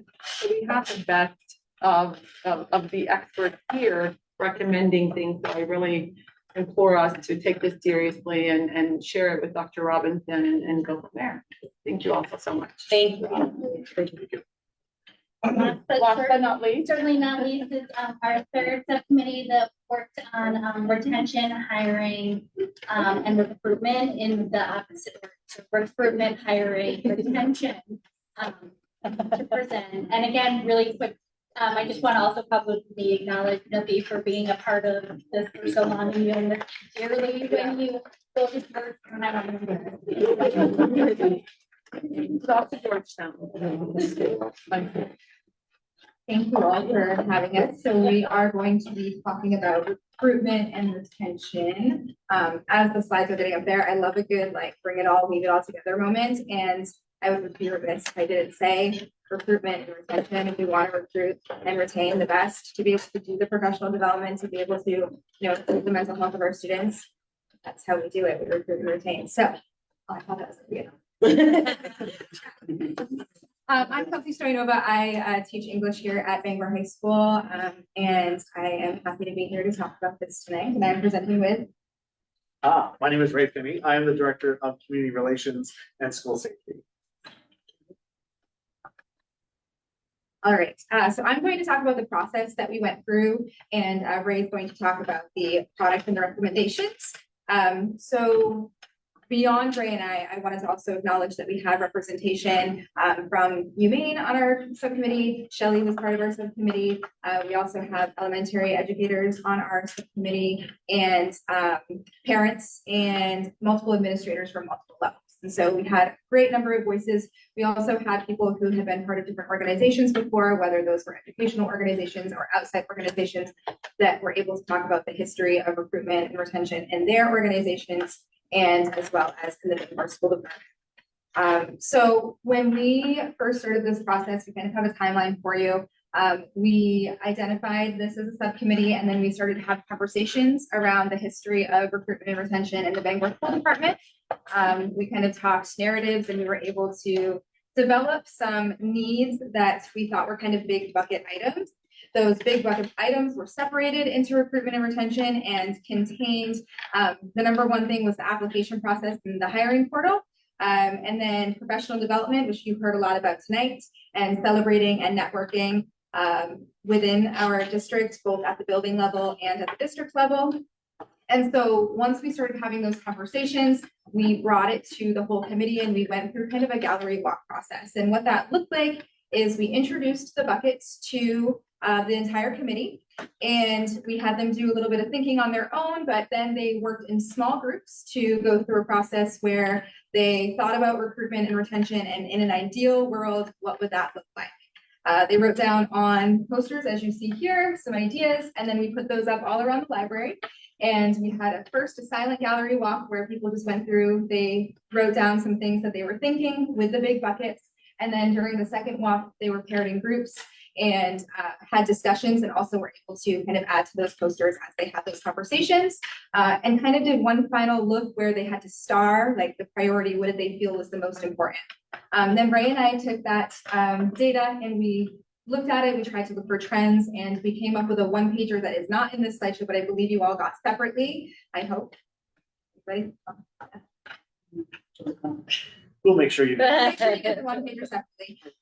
So most of it is talked about here. The only things that we omitted from this presentation were the things that were actually talked about by the other committees tonight. But what ended up coming from that is that we have some major recommendations under the buckets that we're talking about, and those are going to be the application process, state collaboration in higher education, connections between different groups within the state, some of which is already happening, and then professional development and networking. I also want to make a point to say before Ray talks more in depth about those things, that a lot of the recommendations that we have are at little to no cost to us. It's more about processes, protocols, and time, which we've heard a lot about tonight. But I think that it's important that as we bring these things up, we recognize that there's a lot here, but a lot of it can be done relatively easily. And then we also have the grant to talk about that we'd like to propose for the grant money that needs to be spent by September. Thank you, Kelsey. So we want to talk a little bit about those buckets that we can go further in depth into them. We talked about higher education, collaboration, and connection. We actually had a member of our subcommittee from the University of Maine. And we talked about how we as a high school and school department could interact with institutions of higher education, whether that be Husson, Eastern Maine Community College, or the University of Maine, right in our backyards. So we talked about UMaine's Summer Educator Institute and the University of Maine DEIB collaborative that we've already been a part of. We talked about partnerships with local universities for guest speakers and activities, and we've incorporated some of those into our school processes already. So we've had student-facing ones where we've had guest server days. So for example, at the James F. Dowdy School, students from Husson actually gave lunch to our students and interacted with them during their lunchtime in the gymnasium. But also staff-facing, so having DEIB speaker series and making sure that we're upgrading and keeping that professional development content fresh. Access to education students earlier than their practicum. So having students be one of the first stops in their educational journey be the Bangor School Department. Having them be in classes, making sure that they really like education. I used to work in higher education, and when students only started going into schools in their junior year, when they really found out that they didn't like the grade that they had thought they were going to teach for the rest of their lives, it was devastating to them. We need to make sure that teachers are prepared and they know what they're getting into. It is definitely a commitment, as we all know. But also continuing job fairs. There have been job fairs that we have attended at local institutions, and making sure that we always have representations at those spaces so that we can recruit great individuals for our schools. We talked about celebrations and networking. So multi-tiered celebrations, getting feedback from individuals about what's going on across all of our schools. We've recognized people here at the school committee meeting, but it's more than that. There's so many things that are going on in the Bangor School Department, and I am fortunate that that's my role, is to promote a lot of the things that they do. But how do we make those individuals feel special all the time? There are people who do things and go above and beyond always. And how do we make sure that they feel wanted here so that they are retained? Staff meetings, we talked about incorporating that staff recognition into those staff meetings, whether they be monthly, weekly, or whenever they happen at schools. But also making sure that the school district newsletter talks and continues to celebrate those achievements of our individuals, whether they be staff, teachers, administrators, or students. For networking, we need collaboration time. Time is one of our most important pieces. Vertical when possible, because we wanted to make sure that people at the high school could collaborate with people at the middle school as well as the K-3 school or K-5 schools. But also staff wellness, community partnerships to promote wellness initiatives for all staff. So this is our ask. Our ask is to actually hiring of a consultant. There's $25,000 in ESSER funds that have been set aside for recruitment and retention of diverse staff. And looking at the specialties and what we have within our school department, we felt that it was necessary to bring someone in to assist us with that. There's a lot of people who have great ideas, but finding someone who can assist us to find those ideas and to move them further.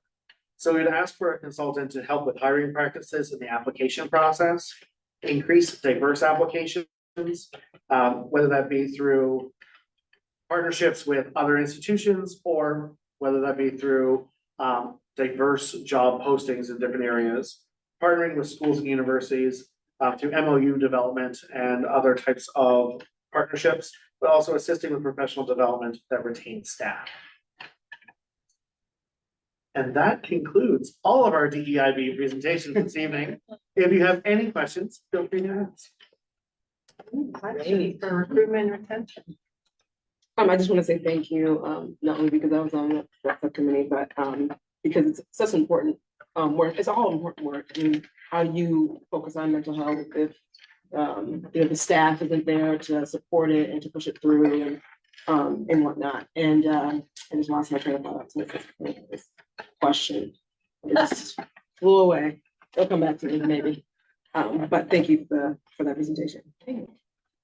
I would say that working with this group was working with a group of very passionate people who are looking to be able to respect the people they work with, but also retain the quality of work that we have in Bangor. There was a large depth of responsibility to take on this subject, and we did not take our topic lightly.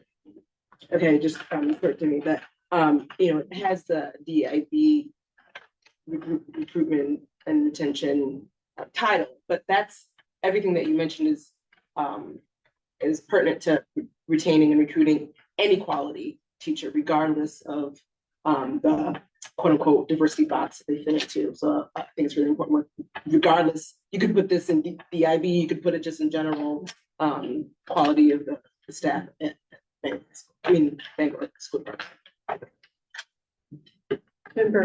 Thank you. Thank you so much for this work. Great presentation. I really appreciate all the thoughtfulness and really sharing what that process was like for the group. So thank you. That was really helpful. You said there's $25,000 for this grant. That's correct. That expires in September 30th. Okay. I believe. Is that correct, Dr. Harris-Sandberg? That is correct. All right. That has to be encumbered or I have to be spent before that time. And we did ask if we could ask for extension and the answer. Okay, So we have a very short. okay. And is the only idea is the consultant for that sum of money? For that sum of money, yes, because as I mean, it's not the only idea, obviously, a ton of ideas, as but Kelsey said, so many things that were in our ideas were actually free or very low cost, that we thought that rolling those in with a consultant's guidance would be able to help us got it. implement all of them as well as utilize their services. Amazing. Thank As you. well as think of things that we don't even know. Of Can't be course, yeah. conceptual. Thank you for that. Thanks for the clarification. Any other questions? Councilmember Surratt? Yeah, I had a question on the consultant. First of all, thank you for this work.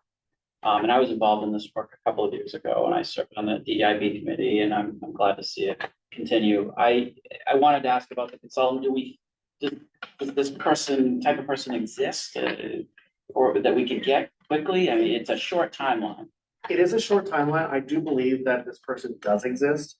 In my experience of working in higher education, I would say that anyone who actually has worked in human resources at that level would be a benefit to what we're looking for.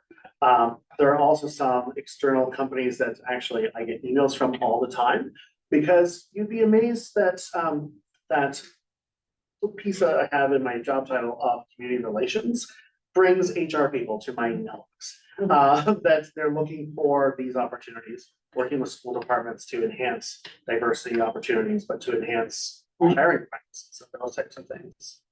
I also think that, sorry, No, I go also ahead. think that this person would serve as like a connector for the other people that might potentially take on some of these roles, but don't necessarily always have the time to devote to it. So that person serves as the connector to bring in other people that have the conversations, create the processes and protocols, and then put them out there. So I think there's that piece too. Thank you. We're good. Thank you all so much. Thank Thank you, you. DEIB committee. Excellent work. No, I feel like we've gone probably a bit over time. Happens. So I'm really thrilled with, again, thank you so much to all of, everyone that served on this committee and the organizational support, to do this work. And we will happily package all of these up alongside more, logistical feedback to give to Dr. Robinson for, what vision she may have of DEIB efforts moving forward. So I'm not going anywhere. I'll be here over the summer, email anytime, but thank you all for listening. I know it was Thank you. a lot of data. Thank you so much, Dana. Thank you all so much. And if you wait, I know if you want to leave, we will not be disrespected. Thank you all so much. Have a great night. Okay, moving on to report of reassignments for school year 24-25. Reporting following teacher reassignments for school year 24-25. Kelsey Dudley from grade 5 teacher at Fairmont School to grade 2 teacher at 14th Street School. Danielle Ford from resource teacher at Fairmont School to resource teacher at 0.8 14th Street School and 0.2 Vine Street School. Corey Fleming from special ed teacher at James F. Dowdy to special ed teacher grades K through 8 at Bangor Regional. Polanyi Grant from MH teacher at Bangor High School to project transition teacher at Bangor High School. Jameson Plow from project transition teacher at Bangor High School to choices teacher at Bangor High School. Tracy Reardon from special ed teacher at 14th to MH teacher at Bangor High School. Tamara Scher from special ed teacher at Downing School to special ed teacher at 14th Street School. Thank you so much. Next is report of resignations for school year 24-25. Reporting the following resignations for school year 2024-2025. Jenna Bishop, kindergarten teacher, Vine Street School. Christy Doobie, math teacher, Down East School. Natalie Kirby, grade 3 teacher, Down East School. Erica Hutchins, occupational therapist, Vine Street School. And Ryan Edmond, principal, Fairmont School. Thank you. Moving on to business action items, and we have the minutes for the regular meeting of May 22, 2024. Recommending approval of draft minutes of the May 22, 2024 regular school committee meeting. Can I get a motion, please? Second. Any questions or comments? All in favor? 7-0, thank you. Moving on to personnel, we have teacher nomination. I'm recommending the following teacher nominations for the 2024-2025 school year with a 1-year probationary contract. Michaela Richards, grade 3 teacher, Abraham Lincoln School. Alexis DeVoe, grade 3 teacher, Downing School. Morgan Hart, grade 3 teacher, Downing School. Maria Glidden, occupational therapist, district-wide. Carol Ann Prescott, occupational therapist, district-wide. Catherine Guernsey, school nurse at Bangor Regional. Corey Dion, physical education teacher, William S. Cohen School. Emma Nelson, special ed teacher, William S. Cohen School. Adam Gagnon, special education project transition, Bangor High School. Can I get a motion, please? So moved. Second. Any questions or comments? All in favor? Thank you. I think we have one abstention. Okay. Next, we have administrator nomination. Recommending the following administrator nomination for the 24-25 school year with a 1-year probationary contract. Jeannie McAlphin, assistant director of people services.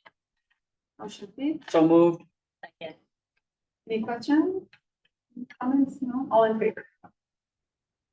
6-0-1, thank you. Next, we have second reading of revised policy. Chair, I think there will be a motion, right? Go ahead, member Bright. I would like to please make a motion that we postpone the second reading of the revised policies only because there was an issue receiving the second reading policies in our email before today. And so I would just like to give us a greater time. So if that could be moved to the July 17th meeting. Second. Any questions or comments? I do have a question. Sure. I'm in agreement, but I do want to just ask, because we aren't meeting in June. July Right. 17th. We're not meeting until the 17th. Are there any concerns about any of these policies not being passed between now and mid-July? Kathy, any concerns on that? I'm looking down. Okay.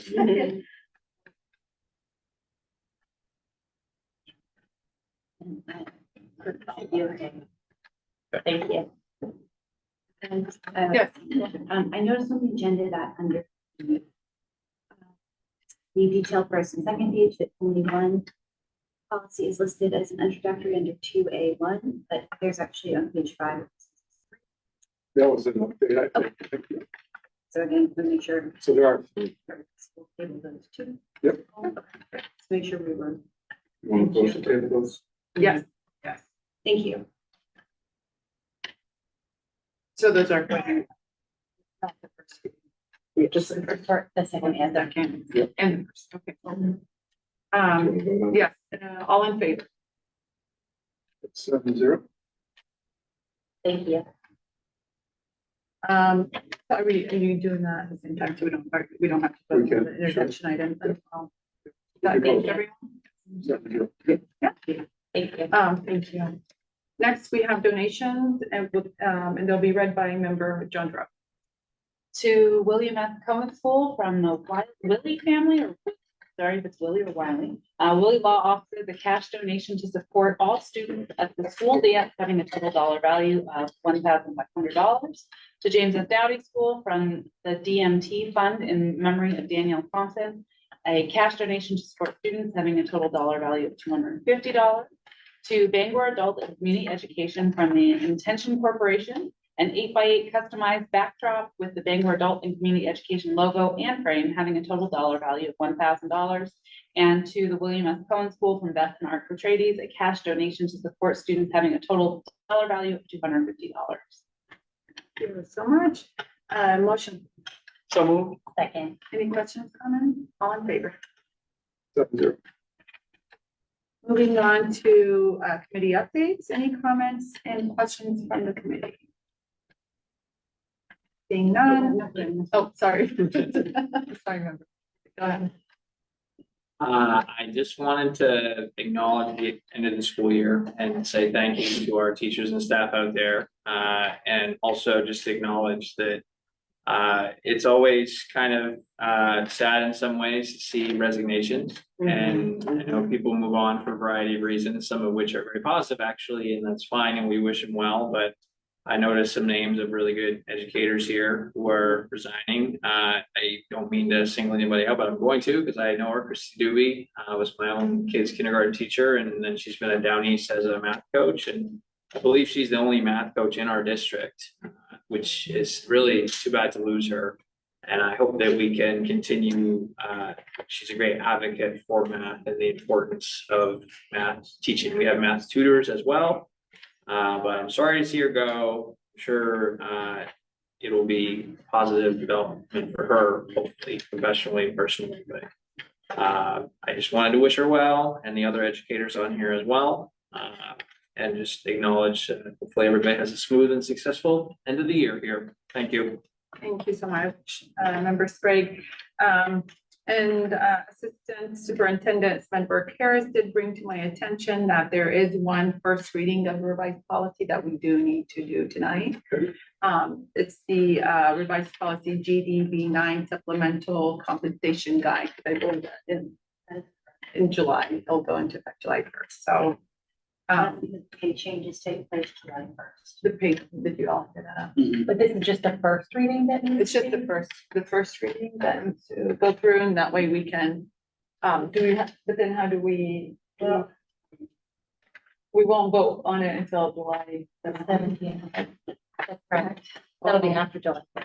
Yeah. For the second reading. We should Regard- You can't expedite it.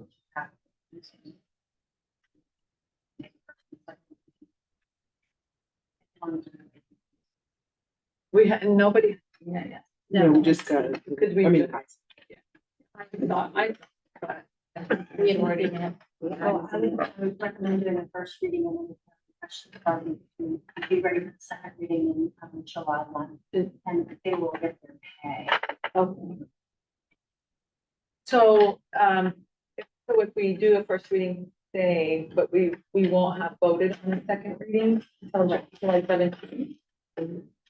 So will it hinder the process at all? Well, technically, it could. They pay a retro on the Is there a reason that this would be coming so late?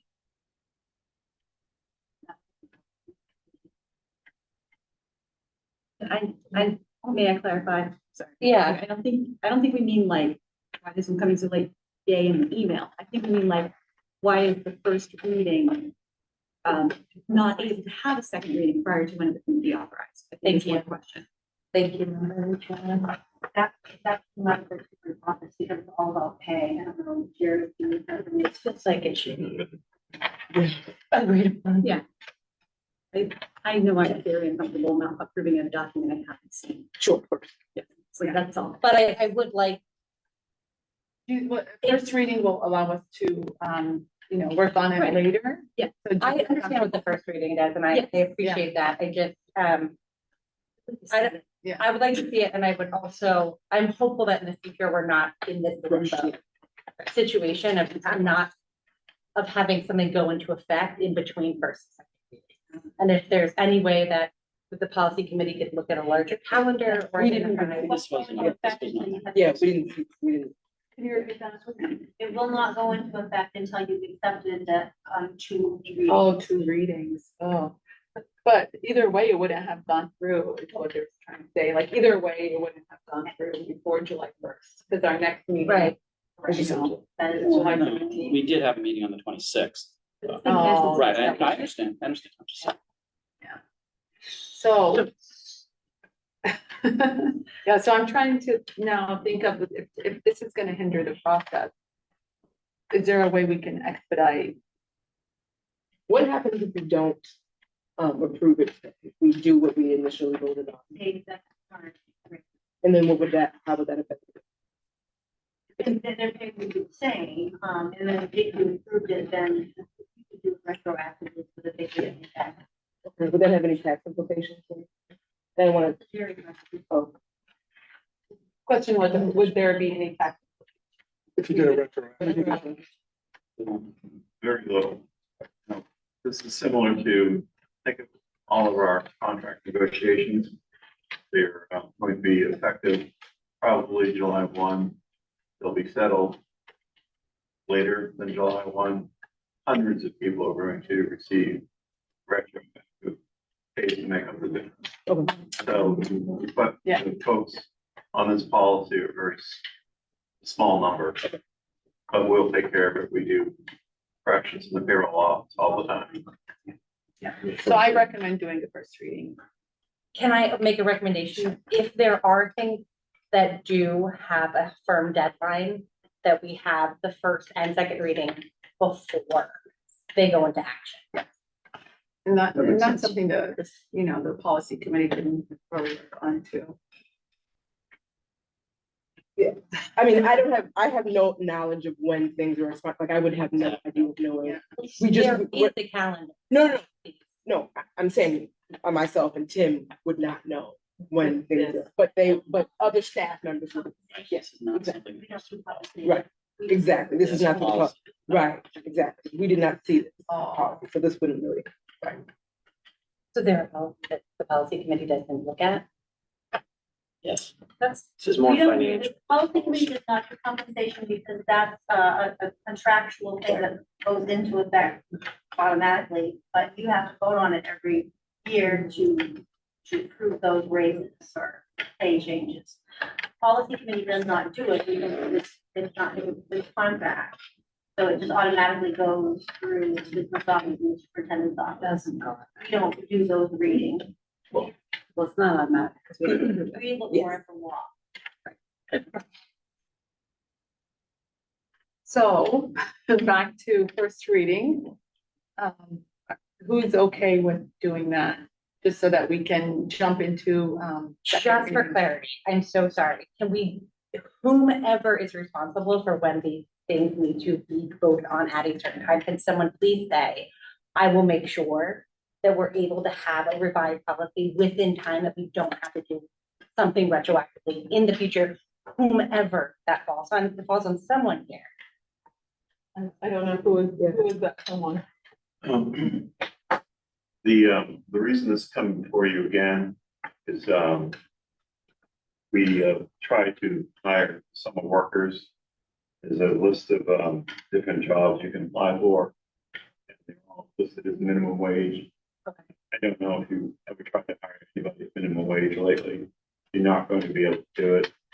So we took a look at this policy and modestly increased folks like summer painters and general laborers, summer grounds maintenance. There's a few positions, probably 5 of them, that are no longer going to be paid minimum wage, but paid slightly above that. So I do apologize for that.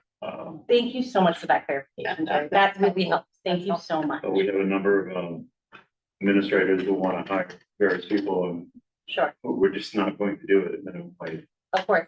Thank you for that. I really That makes appreciate sense. that. That does clarification. make sense. That's very helpful. Thank you. I move to approve the first reading. Thank you. of Second. Policy GDB9. Thank you. All in favor? 7-0, first No, reading. one. Six. You want to get a no or abstain? I abstain. Okay, thank And you. you're in a- that's 6-0-1. I mean, I looked at Okay. You're okay? Okay, so just 6-0-1. one abstention. Thank you. Thank you all. Great discussion. I lost my train of thought now where you were. Okay, so any representatives reports, end of the year, DEIB is good. Any other? for DIB, does the school committee have to do anything about that grant? Do we have to vote on it, or I'm just making sure that that doesn't. language doesn't- Yeah, and I will meet with Dr. Robinson Friday, and I'm bringing all of this to her. I'm hoping that, because it's September, it Right. expires September, so we need to get on Right. it. And so, getting her thoughts on this and then just really pushing forward and maybe, voting on something at the next meeting too. So we're throwing everything to the next meeting. Yeah. But I'm hoping that we can take care of it in the next few meetings. Just be really shame. Absolutely. I agree. Any other updates? UTP, anything? No, we're good? Okay, we will move on to information items. Several important dates. Tuesday, June 18th is our end of year recognition right here at Bangor High School at 7:45 a.m. School committee members are encouraged to attend. Wednesday, June 26th, our regular meeting that day has been canceled. Wednesday, July 17th, 2024, regular meeting, 7 p.m., Bangor High School Library. Wednesday, August 21st, 2024, regular meeting, 7 p.m., Bangor High School Library. Final call for questions and or comments from the committee. We missed Oh, the I'm so student. sorry. They're holler at me. Please, Member Crystal. Okay, so I wanted to start off by saying how grateful I was for the opportunity to work the carnival today at the Fairmount School. They had an epic bouncy house and ice cream that I got to partake in. Finals started yesterday at Bangor High School and then on the last day of school, Monday the 17th. And this Friday, the Humanities Travel Program at Bangor High School is providing a Darling's ice cream truck to cool down after finals, and donations are welcome. That's it. Thank you so much. Thank you so much. And I hope you have a wonderful summer. We really enjoyed having you. I'm looking forward to it. Almost a few more days, right? Only wonderful. Any comments or questions? I do, if I may start, I wanted to just take a few moments to publicly express my deepest gratitude to Superintendent Tager. This is his last official meeting with us, unfortunately. But I do want to thank you on your exceptional service, your endless dedication, your excellent leadership. I've been extremely fortunate to work closely with you over the past 3 years, and you are truly one of the most sincere, most genuine, most honest individuals I've gotten to work with. Your unwavering kindness, your steadfast integrity, your calm composure, and your heartfelt compassion are what I will miss the most. There are so many families who have also reached out, so many students who have shared with me how dearly you will be missed. And what a significant difference you've made in their lives. And that's exactly it. You've been invested in all students, in the whole student from day one. And you really invested deeply into our all children. And that, you know, that will definitely set a standard that will inspire us for years to come. You know, you left a profound impact on our schools and our community. And, you know, you and Jody will be dearly missed. I think you also.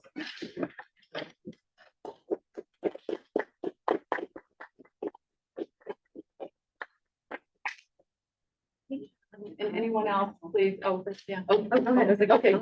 I'll go last. Okay. You go last. We're doing last. Okay. So obviously, and I'm gonna go with Jim at this point. So Jim, it's been a pleasure to work with you. From being in school committee with you to our one-on-one meetings to seeing how excited my son gets just when you entered the school building and knowing that at, you know, elementary school, pre-K through 3, they know who you are and it's a joy for them to see you and they love that you've been a part of it. So I know that you've had an effect on my child. And he loves seeing you every day. And he has said he would gladly have taken your job and come in to give all the teachers ice cream and lovely things, because he said that's one thing you could have done differently. Everybody gets free ice cream. But it's been a pleasure to work with you, and the professionalism that you've shown in what we've seen has been a pretty significant culture shift. Just because when you go from having one person at tenure for a long time and then coming into that kind of tumultuous communication change and just the things that we've been working, particularly with DEIB, you've done it gracefully and you've done it professionally. And it really has been a pleasure to work with you. I'll also miss seeing you as we run on the streets together. Maybe in the future, we'll see each other in that fashion. Thank you. I obviously would love to take this opportunity to, again, just extend my gratitude for everything you've done for our community, the way that you have prioritized inclusion and led with humility and grace has been so recognized, not only by those of us that have been lucky enough to serve on this committee during your tenure, but also just to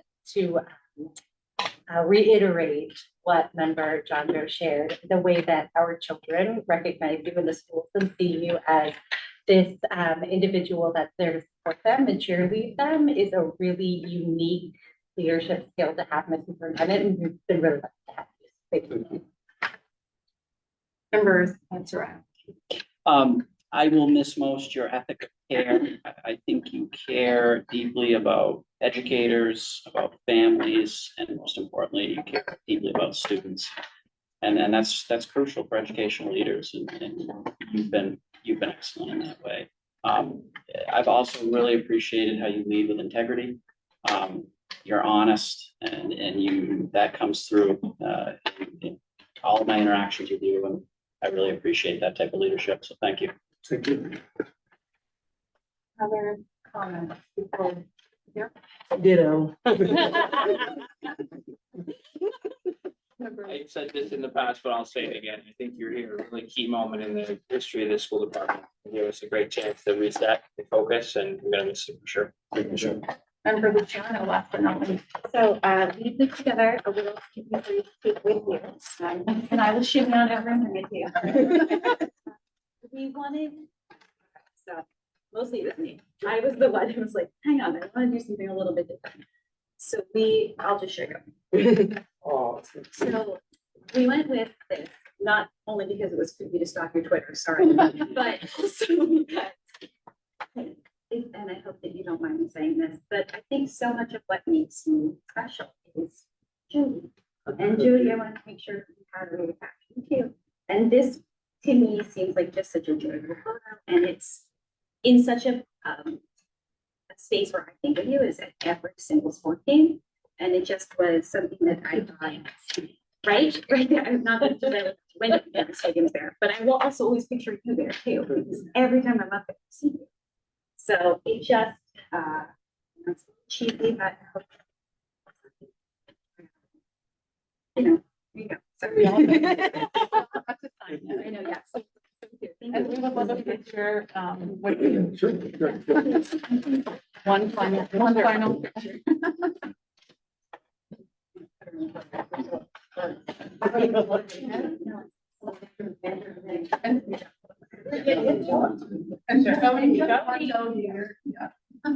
We haven't subjected you to too many pictures over the years. So. Oh. We got a letter to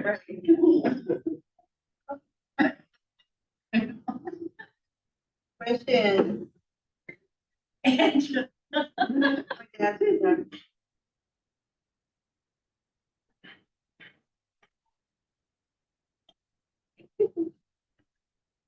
Thank